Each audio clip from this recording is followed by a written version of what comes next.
ஊசி போல இருப்பான், ஊரையே எரிப்பான், அவன் யார் என்று சந்தியா கேட்ட கேள்விக்கு பேந்த பேந்த விழித்தான் அச்சு. ஒரே பள்ளியில் ஒரே வகுப்பில் 5ஆம் வகுப்பு படிக்கும் அச்சுவும் சந்தியாவும் சேர்ந்தே பள்ளி செல்வதுதான் வழக்கம். பள்ளி அவர்களின் வீட்டிலிருந்து மிகவும் தூரம் என்பதால் அச்சு சந்தியாவின் வீட்டில் வந்து அவளையும் தன்னுடன் சேர்த்து கூட்டிக் கொண்டு பள்ளிக்கு செல்வான். அவனுக்கு இப்படி வருவது சில சமயங்களில் சலிப்பை உண்டாக்கினாலும் சந்தியாவை அழைத்து செல்ல வரும் போதெல்லாம் அவளின் அம்மா கொடுக்கும் அதிரசம், முறுக்கு போன்ற தின்பண்டங்களுக்காகவும் சந்தியாவின் சிரித்த கலையான முகத்திற்காகவும் அதை பொறுத்து கொண்டான். வயல்வெளிகளும் கோவில் தோட்டங்களும் நிறைந்த அந்த கிராமத்து ஒற்றையடி பாதைகளில் விளையாடி கொண்டே பள்ளிக்கு செல்வதை இருவரும் வழக்கமாக வைத்திருந்தார்கள் என்று தான் சொல்ல வேண்டும். ஒவ்வொரு நாளும் ஒவ்வொரு விளையாட்டு என்பது அவர்களின் தீர்மானம்.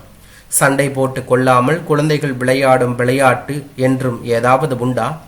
அவர்களின் விளையாட்டின் இடையே தினமும் சண்டையும் போட்டுக்கொள்வார்கள். அன்றும் அப்படியே ஆனது. விடுகதைக்கு விடை தெரியாமல் அச்சு விழிப்பதை கண்டு அவனை கேலி செய்ய தொடங்கினாள் சந்தியா. இதனால் கோபமடைந்த அச்சு அவளை தொடங்க இருவருக்கும் சண்டை முற்றியது. என்றும் தன்னை எதிர்த்து அடிக்காத சந்தியா அன்று எதிர்த்து அடிக்க அச்சுவின் கோபம் எல்லை மீறியது. அவளை பிடித்து அச்சு தள்ளிவிட கீழே விழுந்தவளின் கைகளில் சிராய்ப்பு ஏற்பட்டது. அழுது கொண்டே இழந்த சந்தியா பள்ளி நோக்கி தனியே நடக்க ஆரம்பித்தார். அன்றுதான் அந்த வருடத்தின் கடைசி பரீட்சை. சந்தியா காயப்பட்டதும் முதலில் வருத்தப்பட்ட அச்சு பிறகு எப்படி என்னை திருப்பி அடிக்கலாம் என்று தன் செயலுக்கு நியாயம் கற்பித்து கொண்டே இருந்தான். பரீட்சை முடிந்ததும் அச்சுவை எதிர்பார்க்காமல் சந்தியா வீட்டிற்கு கிளம்பி விட்டார் என்றுதான் சொல்ல வேண்டும். சந்தியா தன்னை விட்டுவிட்டு வீட்டிற்கு சென்றது அச்சுவிற்கு கொஞ்சம் வருத்தமாகவும் இருந்தது. அன்று இரவு தூங்கும் முன்பு நாளைக்கு காலையில முதல்ல போய் சந்தியா கிட்ட மன்னிப்பு கேட்கணும், இனிமே உங்ககிட்ட சண்டை போட மாட்டேன்னு சாமி மேல சத்தியம் பண்ணி சொல்லணும் என்று நினைத்து கொண்டே இருந்தான் அச்சு. மறுநாள் காலை அச்சுவை அவளின் அம்மா எழுப்பினாள். டே அச்சு, எழுந்திருடா என்றார். தூக்கம் களையாமல் எழுந்து உட்கார்ந்த அச்சுவிடம் அவளின் அம்மா, டே உன் ஃப்ரெண்டு சந்தியா அவங்க அம்மா அப்பா எல்லோரும் வேற ஊருக்கு போறாங்க, சந்தியாவோட அம்மா உன்னை பார்க்கணும்னு சொன்னாங்க, போய் ஒரு எட்டு பார்த்துட்டு வாடா என்றாள். இதை கேட்டவுடன் தூக்கம் களைந்த அச்சு சந்தியாவின் வீடு நோக்கி ஓடத் தொடங்கினான். சந்தியாவின் வீட்டை அடைந்த அச்சுவை பார்த்து சந்தியாவின் அம்மா, டே அச்சு வாடா, உன்னதான் பார்க்கணும்னு நினைச்சுக்கிட்டு இருந்தேன், மாமாவுக்கு வேற ஊருக்கு மாத்தல் ஆகிடுச்சு அச்சு, அதான் இங்க இருந்து கிளம்பிட்டு இருக்கோம் என்றாள். மறுபடியும் எப்ப அத்தை இங்க வருவீங்க என்ற அச்சுவிடம், இனி இங்க வரமாட்டோம் அச்சு, மெட்ராஸுக்கு போறோம் என்று சொன்னாள். அச்சுவிற்கு அழுகையே வந்துவிடும் போல இருந்தது. இனி சந்தியாவிடம் விளையாட முடியாது என்ற நினைப்பு அவனை மிகவும் கஷ்டப்படுத்தியது. திடீரென ஏதோ ஞாபகம் வந்தவனாய் திரும்பி ஓடினான்.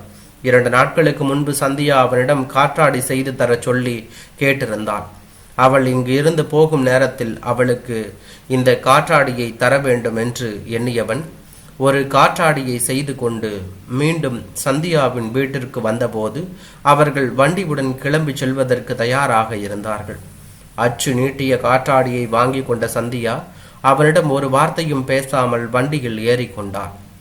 புழுதி பறக்க சென்ற அந்த வண்டி சில நிமிடங்களில் அச்சுவின் கண்களிலிருந்து மறைந்து போனது என்றுதான் சொல்ல வேண்டும். 15 வருடங்கள் ஓடிவிட்டன. அச்சு பொறியியல் முடித்துவிட்டு சில கம்பெனிகளுக்கு வேலைக்காக அப்ளை செய்திருந்தான். ஒரு நாள் சென்னையில் உள்ள ஒரு கம்பெனியிலிருந்து நேர்முக தேர்விற்காக அச்சுவிற்கு தபால் வந்தது. பெற்றோரிடம் ஆசிர்வாதம் வாங்கி கொண்டு கிளம்பிய அச்சுவிற்கு சென்னைக்கு வருவது இதுதான் முதல் முறை. பேருந்து நிலையத்திலிருந்து வெளியில் வந்ததும் ஒரு ஆட்டோவை பிடித்து ஏறிக்கொண்டான். கம்பெனியின் முகவரி கூற சரியான நேரத்தில் நேர்முக தேர்வில் கலந்து கொண்டான். படிப்பை நல்ல மதிப்பெண்களுடன் முடித்திருந்ததால் அச்சு எதிர்பார்த்ததைப் போலவே வேலையும் கிடைத்தது.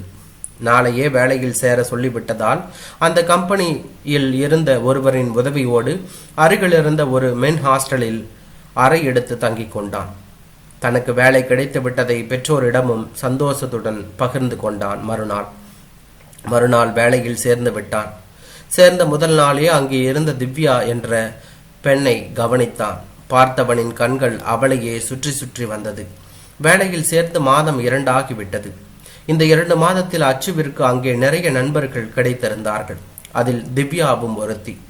அச்சுவின் வேடிக்கையான பேச்சை கேட்பதற்காக எல்லோரும் அவனிடம் வந்து பேசிக்கொண்டே இருந்தார்கள். அதிலும் திவ்யா ஒன்றுமே இல்லாத விஷயத்தை கூட அச்சுவிடம் வந்து பேசி கொண்டிருந்தாள். அச்சுவின் உடன் இருக்கும் ஆண் நண்பர்கள், டே அச்சு, திவ்யா யார்கிட்டையும் இப்படி வந்து பேச மாட்டா, ஆனா உங்ககிட்ட மட்டும் சுத்தி சுத்தி வந்து பேசுறா, என்னடா லவ்வா என்று கிண்டல் செய்து கொண்டே இருந்தார்கள். அச்சு அதை உள்ளூர ரசித்தாலும், டேய் அப்படியெல்லாம் ஒன்றும் இல்லடா, அவ ஜஸ்ட் ஃப்ரெண்டு தான்டா, என்கிட்ட பழகிறா, அதை தப்பா பேசாதீங்க என்று மறுத்து வந்தான். அவளின் மேல் அவனுக்கு காதல் இருந்த போதும் எங்கே தான் காதலை சொல்லி இருக்கின்ற நட்பும் போய்விடுமோ என்று பயந்து கொண்டு அவளாக சொல்லட்டும் என்று அமைதி காத்தான். ஒரு நாள் காலை திவ்யா அச்சுவின் கேபின் அருகே வந்து, அச்சு, நாளைக்கு எங்கள் வீட்டில் ஒரு ஃபங்க்ஷன், நீ கண்டிப்பாக வரணும். அருண், கோகுல், ஷீலா, பிரியா எல்லோரும் கூட வராங்க, அவங்க கூட நீயும் வந்துடு, கண்டிப்பாக வரணும், வரல உங்ககிட்ட அப்புறம் நான் பேச மாட்டேன் என்று கூறிவிட்டு சென்றார். அச்சுவிற்கு சந்தோஷம் தாங்க முடியவில்லை.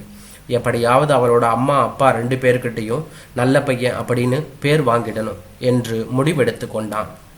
மறுநாள் வார விடுமுறை என்பதால் மிச்சம் இருக்கும் வேலைகளை அவசர கதியில் முடித்துவிட்டு அறைக்கு கிளம்பிய அச்சு காலையில சீக்கிரம் எழுந்திடணும் என்று முடிவு செய்து கொண்டு தூங்கச் சென்றான்.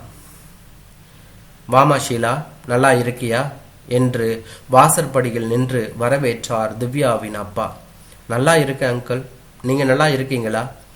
இவங்க எல்லோருமே எங்க ஆஃபீஸ் தான் அங்கிள் என்ற ஷீலாவை பார்த்து, அப்படியா, ரொம்ப சந்தோஷமா, போங்க எல்லோரும் உள்ள போய் உட்காருங்க என்றார் அவர். ஷீலா, பிரியா, அருண், கோகுல் இவர்களுடன் அச்சுவும் உள்ளே போய் அங்கே போடப்பட்டிருந்த பாயில் உட்கார்ந்தான்.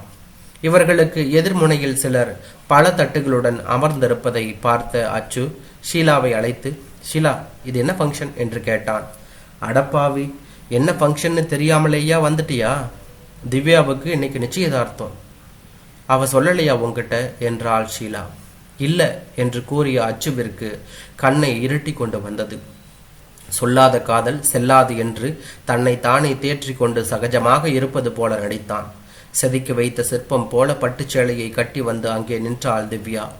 எல்லோருக்கும் வணக்கம் வைத்தவளை பார்த்த அச்சுவிற்கு இவள் தனக்கு இல்லை என்று நினைக்கையில் நெஞ்சை எதுவோ பிசைந்தது.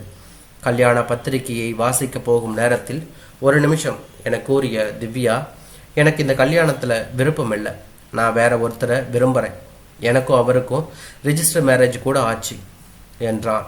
இதை சற்றும் எதிர்பார்க்காத அனைவரும் அதிர்ச்சி அடைந்தார்கள். இதை அவமானமாக உணர்ந்த மாப்பிள்ளை வீட்டார் கோபத்துடன் வெளியேறிவிட திவ்யாவின் அப்பா அவளை ஆத்திரத்துடன் அறைந்து விட்டார். ஏண்டி இப்படி பண்ண? லவ் பண்ணியிருந்தா என்கிட்ட முன்னாடியே சொல்லியிருக்கலாம்ல, இப்படி எங்களை சபையில் வச்சு அசிங்கப்படுத்திட்டியே என்று கத்தினாள் திவ்யாவின் அம்மா. அப்பொழுதுதான் அச்சு கவனித்தான் திவ்யாவின் அம்மாவை. எங்கோ பார்த்தது போல இருக்கிறதே என்று திவ்யாவின் அப்பாவை பார்க்கும் போதும் இதே போல்தான் தோன்றியது.